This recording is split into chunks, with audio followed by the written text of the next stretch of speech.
धन्यवाद पिता परमेश्वर, धन्यवाद देते हैं सुंदर समय के लिए। आपने एक बार फिर आज मौका दिया कि हम पिता परमेश्वर आप सबके साथ धन्यवाद देते हैं।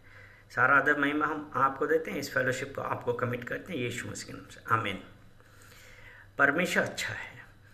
आज हम वचन पढ़ेंगे, नीति वचन, उसका 4 अध्याय, नीति वचन 4 और उसका 27 वचन देखते हैं। उसमें ऐसा लिखा है, ना तो दाहिनी ओर मुड़ना और ना बाईं ओर अपने पांव को बुराई के मार्ग पर चलने से हटा दे।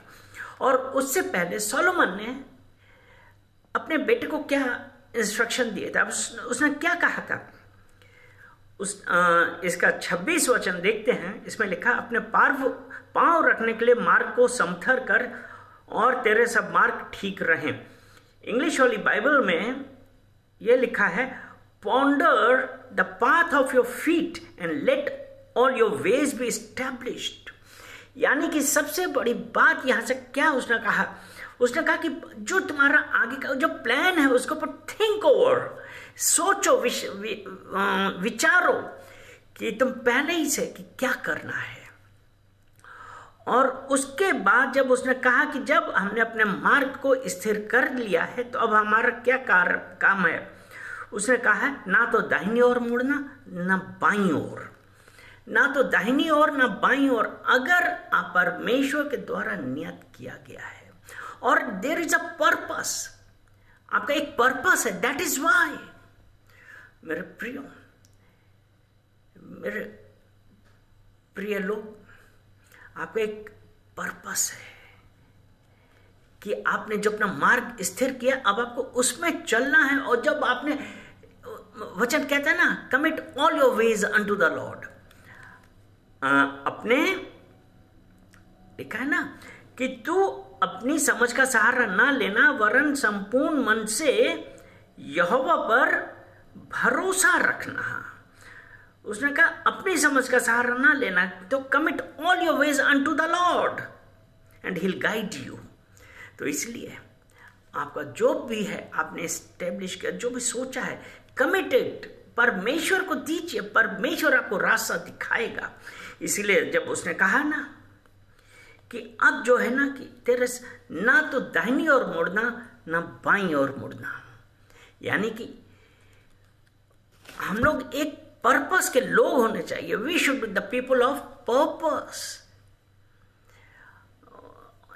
क्योंकि कई बार अगर हमारा कोई पर्पस नहीं है, अगर हमने कोई पर्पस नहीं, हमने कोई गोल एस्टेब्लिश नहीं किया है, तो हम क्या करते हैं, इधर उधर घूमते हैं, इधर उधर जा रहे हैं, देख रहे हैं कि कैसे क्या होगा। तो परमेश्वर का वचन कहता है कि ponder over it, establish, God is going to establish your path. परमेश्वर आपका मार्ग स्थिर करने वाला है। यह है ना कि परमेश्वर आपका मार्ग स्थिर करेगा। और जब हम परमेश्वर के वचनों पे स्थिर नहीं रहते हैं तो हमारा दिमाग इधर उधर घूमने लगता है और हम परमेश्वर के मार्ग से हट जाते हैं। इसी तरह के अगर पौलुस ने कुरिन्थियों से क्या कहा था, सेकंड कुरिन्थियों की दूसरी पत्री, उसका 6 अध्याय, उसका 14 वचन हम देखते हैं। तो उसने लिखा अविश्वासियों के साथ असमान जुए में ना जुटो, क्योंकि धार्मिकता और अधर्म का क्या मेल जोल, या ज्योति और अंधकार की क्या संगति। प्रियो, ponder your path, establish your path, दाहिने या बाएं नहीं मुड़ना है। परमेश्वर ने आपके लिए आज एक रास्ता खोला है, उस पर चलिए। और पर इसलिए कहे ना, असमान जुए में ना जुटो। आपकी संगति किसके साथ है? आप नया जीवन पाए हुए परमेश्वर में भय में चलने वाले हैं, उनके साथ रहिए, अपने विश्वासियों के साथ रहिए, and God will bless you. धन्यवाद करते हैं पिता परमेश्वर, हम धन्यवाद करते हैं इस सुंदर वचन के लिए जो आपने हमसे बातें करी।